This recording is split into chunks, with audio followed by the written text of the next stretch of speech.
Ayesha and Jiya, two names whispered on the wind, two girls with a fire in their hearts.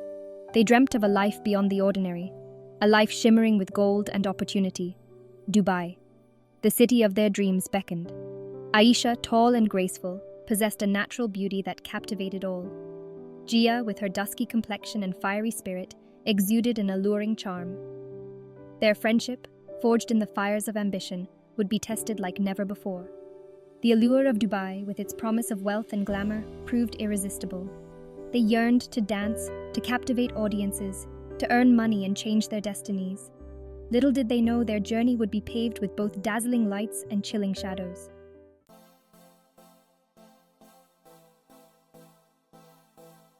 The plane touched down in Dubai, a wave of heat engulfing them. The air buzzed with a foreign energy, a symphony of languages and cultures. Ayesha and Jiya, wide-eyed and hopeful, stepped onto the tarmac, their dreams taking flight. The city unfolded before them, a dazzling spectacle of towering skyscrapers and vibrant streets. The air thrummed with the energy of countless aspirations, a melting pot of dreams and desires. A new chapter was beginning. Their shared apartment, though modest, held the promise of a fresh start. The streets below pulsed with life, a constant reminder of the city's intoxicating energy.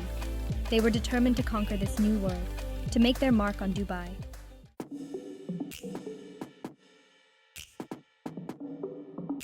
Days melted into a blur of rehearsals and routines.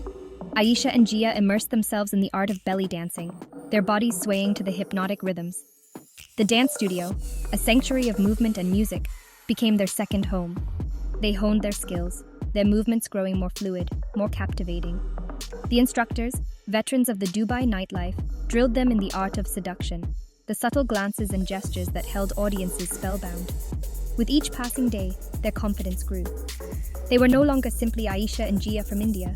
They were transforming into captivating performers, ready to grace the stages of Dubai's most prestigious hotels. The city, with its seductive allure, promised to make them stars. But at what cost?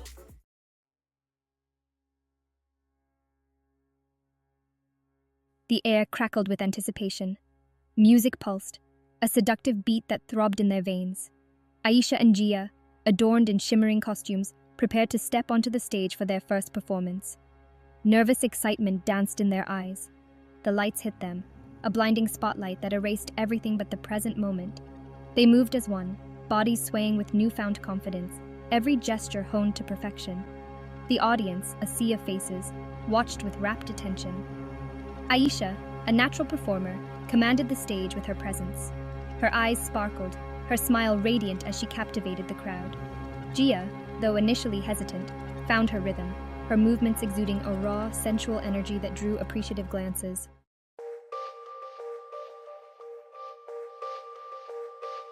Hotel Vegas, a palace of extravagance and indulgence, became my domain.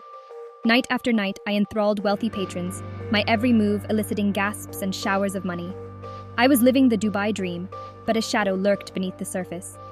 Jiya, relegated to the smaller, less glamorous Hotel Seaview, struggled to find her footing. The crowds were different, the energy less intoxicating. She danced with a forced smile, her heart heavy with disappointment. The reality of Dubai began to dawn on us. It was a world of smoke and mirrors, where appearances were everything and genuine connection seemed elusive. The men who showered us with money saw only the illusion we projected, not the women beneath the glittering facade.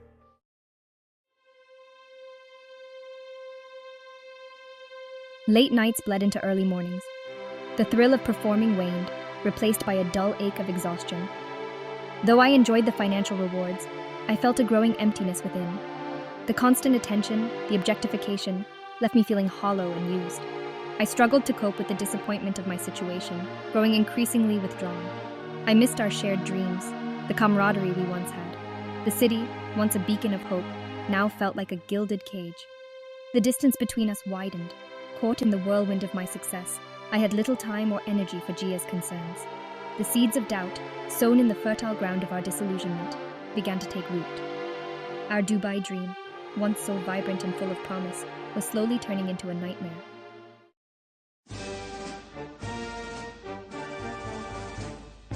My star was on the rise. In the opulent halls of Hotel Vegas, I had become a sensation. My beauty, my grace, and my captivating performances drew crowds eager to shower me with attention and extravagant gifts. My name was on everyone's lips, whispered with a mixture of admiration and envy. Night after night, I took the stage, my movements mesmerizing the audience. I danced with an effortless elegance, my body a language understood by all. The clinking of glasses faded into the background as all eyes focused on me, captivated by my every spin and sway. Men with deep pockets vied for my attention, showering me with extravagant gifts, jewelry, designer handbags, and enough cash to make my head spin. I had become the coveted jewel of Hotel Vegas, my presence a guarantee of a full house and hefty profits for the club owners.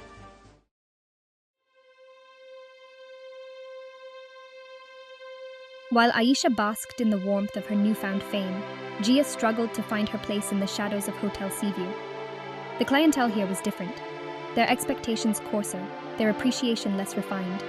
The despair gnawed at her, a stark contrast to the glamorous life Ayesha was living. The once vibrant spark in Jiya's eyes had dimmed, replaced by a weary resignation. The joy of dancing had evaporated, leaving behind a mechanical routine she performed with a forced smile. Each night felt like an eternity. The music a monotonous drone, the leering gazes a violation she had to endure. The gulf between Ayesha and Jiya widened with each passing day. Ayesha, caught in the whirlwind of her success, found it increasingly difficult to relate to Jiya's struggles. Their conversations, once filled with shared dreams and laughter, now revolved around Ayesha's latest conquest or expensive gift, fueling the resentment brewing in Jiya's heart.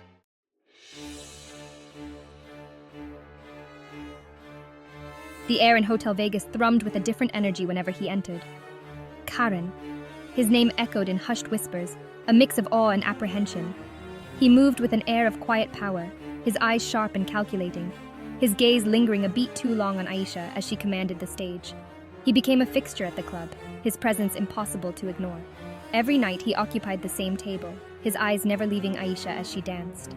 The clinking of glasses, the murmur of conversations, all faded into insignificance when Karan's gaze settled on her, a tangible weight that both thrilled and unsettled her. Money flowed like water from his hands, showering Ayesha with extravagant gifts that outshone those from other admirers. Diamonds glittered on her wrists, designer dresses adorned her slender frame, but beneath the surface of this gilded cage, a sense of unease began to stir within Ayesha.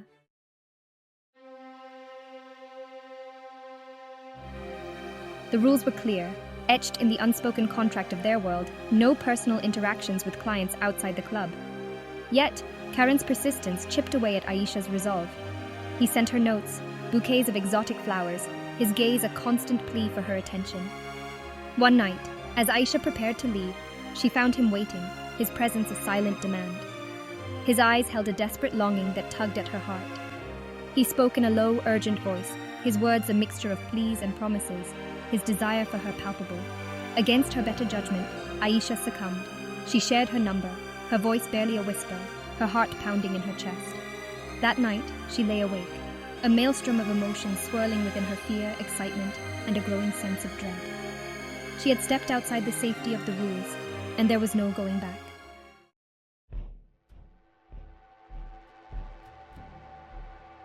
Their late-night encounters became a dangerous secret, stolen moments in a world shrouded in shadows. Karan was different when they were alone. The charming facade crumbled, revealing a possessive streak that sent chills down Ayesha's spine. He showered her with gifts, his generosity bordering on obsessive. He demanded to know her every move, his jealousy flaring at the slightest mention of other men. Ayesha found herself walking on eggshells, her initial attraction replaced by a growing sense of unease. One night, emboldened by alcohol and fueled by his possessive rage, Karan made a move. He tried to kiss her, his touch rough and demanding. When Ayesha pulled away, his demeanor shifted, the mask of charm falling away to reveal a chilling coldness that sent a shiver of fear down her spine. He left that night with a cryptic warning, his words hanging in the air like a threat.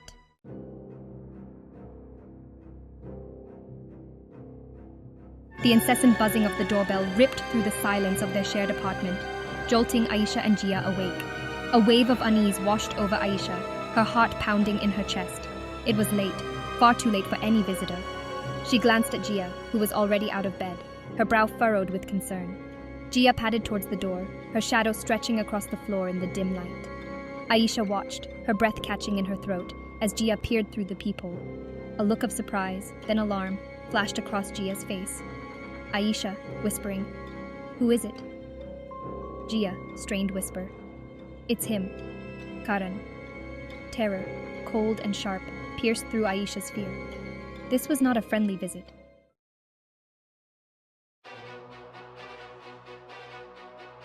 Before Ayesha could utter a word, a loud crash echoed from the hallway. The door splintered, the wood cracking under a forceful blow. Karan stood framed in the doorway, his eyes blazing with a menacing glint, his features contorted in a cruel parody of a smile. Two hulking figures emerged from behind him, their faces obscured by the shadows, their intentions clear. Fear, raw and paralyzing, rooted Ayesha to the spot. She watched in horror as the intruders lunged at Jiya, their movements swift and brutal. A scream died in Jiya's throat as a hand clamped over her mouth, stifling her cries for help. She struggled against their grip, her eyes wide with panic, her gaze darting towards Ayesha, a silent plea for help that went unanswered. Ayesha stood frozen, her body refusing to obey the frantic commands of her mind.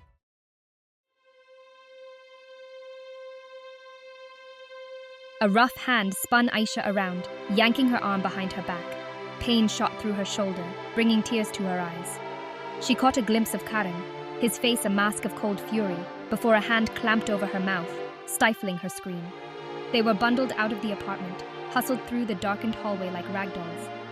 Fear pulsed through Ayesha, a living thing that threatened to consume her. She clung to consciousness, even as the world around her dissolved into a dizzying blur of movement and shadows. The last image seared into Ayesha's mind before darkness claimed her was of Karan's face, illuminated by the flashing lights of a car. His eyes, devoid of any trace of warmth or remorse, held a chilling message. She was no longer in control. She had become a commodity, sold into a nightmare from which there might be no escape.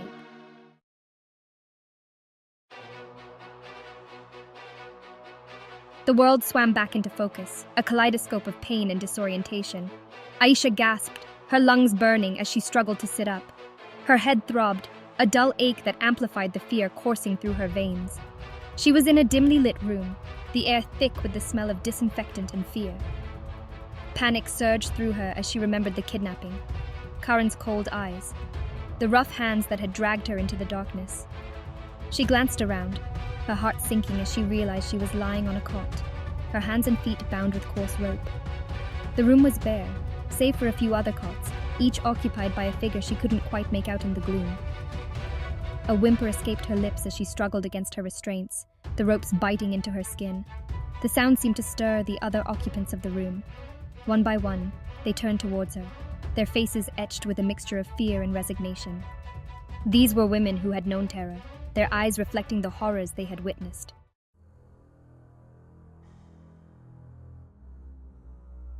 A door creaked open, slashing a rectangle of harsh light into the room.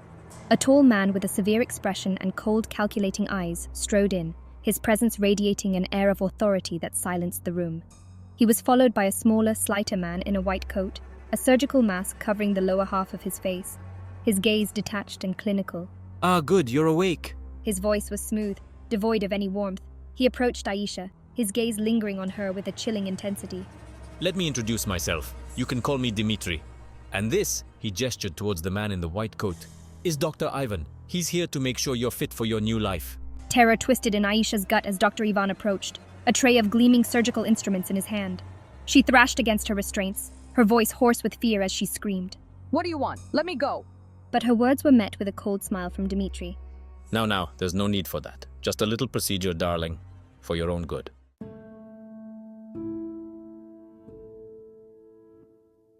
Days blurred into an endless cycle of fear and despair. The procedure, a brutal violation of their bodies, had left Ayesha and Jiya weak and traumatized. They learned, with a chilling certainty, that they were now the property of a powerful human trafficking ring, their dreams of freedom nothing more than a distant memory. The once vibrant city of Dubai had become their prison, its glittering facade a cruel mockery of their situation. They were kept locked away in a nondescript building on the outskirts of the city, hidden from prying eyes, forgotten by the world they once dreamt of conquering. Their captors, men and women hardened by cruelty, treated them with a casual brutality that made their skin crawl. They were no longer Ayesha and Jiya, but commodities, objects to be bought, sold, and used for the pleasure of others. The weight of their situation pressed down on them, suffocating any flicker of hope they dared to cling to.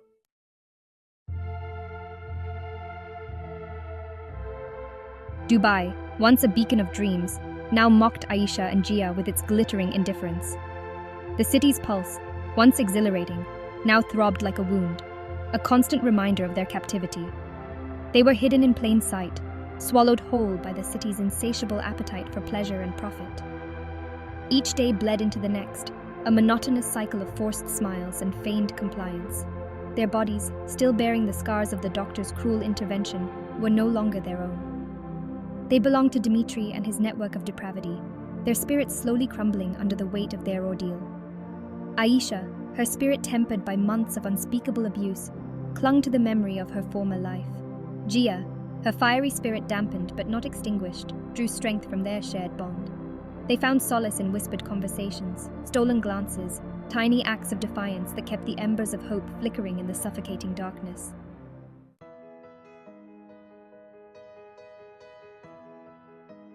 One day, a new face appeared among their captors. A young woman, her eyes filled with a hesitant compassion that set her apart from the hardened guards. She moved with a quiet grace, her gaze lingering on the captive women with a flicker of empathy that did not go unnoticed. Ayesha, her instincts honed by desperation, sensed an opportunity. She began to observe the new guard, noting her routines, the moments when her vigilance wavered. She shared her observations with Jiya, a spark of hope igniting between them for the first time in what felt like an eternity. Could this be their chance? A lifeline in a sea of despair? They clung to this fragile hope, their spirits lifted by the possibility of escape, of reclaiming their lives from the clutches of those who had stolen their dreams. The road ahead would be fraught with danger, but the fire of defiance, once ignited, refused to be extinguished. They would fight for their freedom, for their dignity, for their very survival. Will their hope be crushed under the weight of their circumstances, or will they find a way to break free from their gilded cage? The answer, for now, remains shrouded in uncertainty, a testament to the enduring power of the human spirit in the face of unimaginable darkness.